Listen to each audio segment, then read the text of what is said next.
വിഷ്ണുമായ സ്വാമിയെയും ചാത്തന്മാരെയും പ്രാർത്ഥിക്കുകയും പൂജിക്കുകയും സ്വാമിയെക്കുറിച്ച് മാത്രം ചിന്തിച്ചു കൊണ്ടിരിക്കുമ്പോൾ സ്വാമി അതിശക്തമായിട്ട് എൻ്റെ ശരീരത്തിൽ സാന്നിധ്യമായിട്ട് വരുന്ന സമയത്ത് പലപ്പോഴും അതിശക്തമായിട്ടുള്ള വൈബ്രേഷനും ഒരു പ്രത്യേക തരത്തിലുള്ള ശബ്ദങ്ങളും പലതരത്തിലുള്ള എൻ്റെ ഫേസൊക്കെ എന്ന് പറഞ്ഞാൽ ഭയങ്കരമായൊരു രീതികളിലേക്കൊക്കെയും അത് കൺവേർട്ടഡ് ആവും. അപ്പോൾ പല ചേഷ്ടകളും കാണുമ്പോൾ സ്വാഭാവികമാണ് എല്ലാവർക്കും ഇത് എന്തുകൊണ്ടാണ് എന്നുള്ളൊരു ചിന്തയുണ്ടാവും. അത് അറിയാത്തവരെ സംബന്ധിച്ചിടത്തോളം അവർക്ക് അതൊരു ചിലപ്പോൾ ഒരു കോപ്രായങ്ങളായിട്ട് തോന്നിയേക്കാം. എന്നെ സംബന്ധിച്ചിടത്തോളം ഞാൻ ഏറ്റവും സൗന്ദര്യത്തോടു കൂടിയും എന്നെ ഏറ്റവും നല്ല രീതിയിൽ കാണാനും എന്നെ എല്ലാവരും ഇപ്പോൾ കാണുന്ന പോലെ തന്നെ വളരെ ഭംഗിയിൽ തന്നെ കാണണമെന്ന് തന്നെയാണ് ഞാനും ആഗ്രഹിക്കുക. എൻ്റെ ഭാര്യയും മക്കളും എൻ്റെ വീട്ടിലുള്ള എല്ലാവരും അങ്ങനെ തന്നെയാണ് കാണാൻ ആഗ്രഹിക്കുക. പക്ഷെ ഒരു ദൈവീക ചൈതന്യം നമ്മുടെ ശരീരത്തിൽ വന്ന് അതിൻ്റെതായ ഒരു ചേഷ്ടകൾ കാണിക്കുന്നത് എൻ്റെ ശരീരത്തിലൂടെ പുറത്തേക്ക് വരുന്നത് ഇങ്ങനെയാണ്. അപ്പോൾ അത് എനിക്ക് എങ്ങനെയാണ് എനിക്ക് കൺട്രോൾ ചെയ്ത് എന്നെ ഏറ്റവും ഭംഗിയിലൂടെ ആൾക്കാർ കാണണമെന്ന് വിചാരിച്ച് ഞാൻ അതുപോലെ തന്നെയാണ് ചെയ്യണമെന്ന് വെച്ചാൽ എനിക്ക് ഈസിയാണ് അങ്ങനെ ചെയ്യാലോ. ഇതെനിക്ക് അങ്ങനെ കൺട്രോൾ ചെയ്യാൻ പറ്റുന്നില്ല. പല രീതികളും പല ഭാവങ്ങളും പലതരത്തിലുള്ള ചേഷ്ടകളൊക്കെയും ആ ഒരു ചൈതന്യമാണ് എന്നെ കൊണ്ട് ചെയ്യിപ്പിക്കുന്നത്. നമുക്ക് ശരീരത്തെ പോലും നമ്മളുടെ ഒന്നിനെയും കൺട്രോൾ ചെയ്യാൻ പറ്റാത്ത രീതിയിലുള്ള ഒരു വൈബ്രേഷനിലേക്കൊക്കെയാണ് പോകുന്നത്. അപ്പം നമ്മളെ കാണുമ്പോൾ ആൾക്കാർക്ക് ഭയങ്കരമായിട്ടുള്ള ഒരു ഭയാനകമായ രീതിയിൽ പലതരത്തിലുള്ള ശബ്ദങ്ങളൊക്കെ ഉണ്ടാക്കുന്ന രീതിയിൽ കാണും.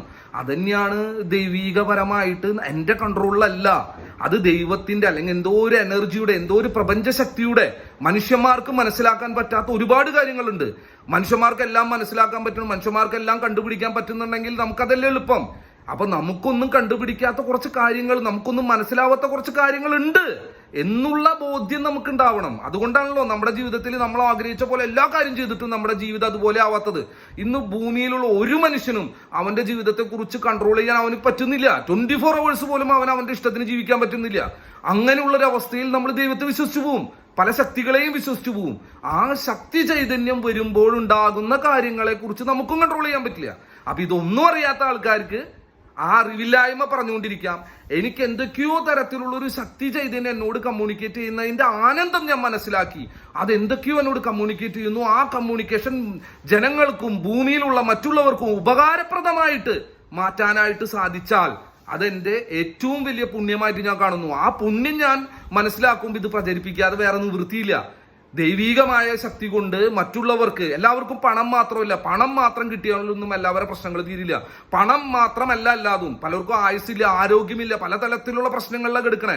അത് ഒരു ദൈവീക ചൈതന്യത്തിന്റെ ബ്ലെസ്സിങ് കൊണ്ട് മറ്റുള്ളവർക്ക് ഒരു ഉപകാരപ്രദമായി ജീവിക്കാൻ പ്രേരിപ്പിക്കുമെങ്കിൽ, അവരെ ആത്മഹത്യകളിൽ നിന്ന് പിന്തിരിപ്പിക്കുമെങ്കിൽ, മനുഷ്യന് സൗഖ്യം ലഭിക്കുമെങ്കിൽ അത് വലിയൊരു കാര്യമല്ലേ. അപ്പൊ അതിന് എന്റെ ശരീരത്തിൽ വരുന്ന ശക്തിയെ കാണാനായിട്ടും അത് കാണുമ്പോൾ ഭയങ്കര വൈകൃതമാണെന്ന് വിചാരിച്ച് ഞാൻ പ്രചരിപ്പിക്കാതിരുന്നാൽ അതൊരു വലിയൊരു ശക്തി ചൈതന്യമാണെങ്കിൽ ആ സത്യമായ ചൈതന്യത്തെ മൂടി വെക്കാൻ ഒരു മനുഷ്യൻ എന്ന രീതിയിൽ എനിക്ക് അവകാശമില്ല. എൻ്റെ ഭാര്യയ്ക്കും മക്കൾക്കും അല്ലെങ്കിൽ മറ്റുള്ളവർക്കും അത് എത്ര അരോചകമായി തോന്നിയാലും, എനിക്ക് അരോചകമായി തോന്നിയാലും അത് പ്രചരിപ്പിച്ചേ പറ്റൂ. അതെന്റെ ഡ്യൂട്ടിയാണ്, അതെന്റെ നിയോഗമാണ്. അതിലെനിക്ക് ഒരു തരത്തിലുള്ള വിഷമങ്ങളില്ല. നിങ്ങൾ എത്ര വേണമെങ്കിലും എന്നെ കളിയാക്കിക്കോ. ചൈതന്യമാണ്, ആ ചൈതന്യത്തിനല്ലേ നിങ്ങൾ കളിയാക്കുന്നത്, ആ ദൈവീക ചൈതന്യത്തിനല്ലേ കളിയാക്കുന്നത്.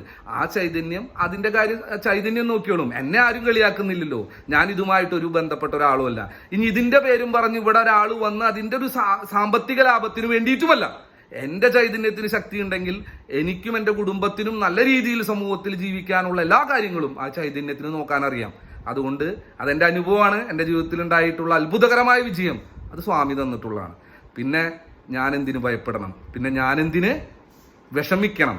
അപ്പൊ എല്ലാവരും വിജയിക്കട്ടെ.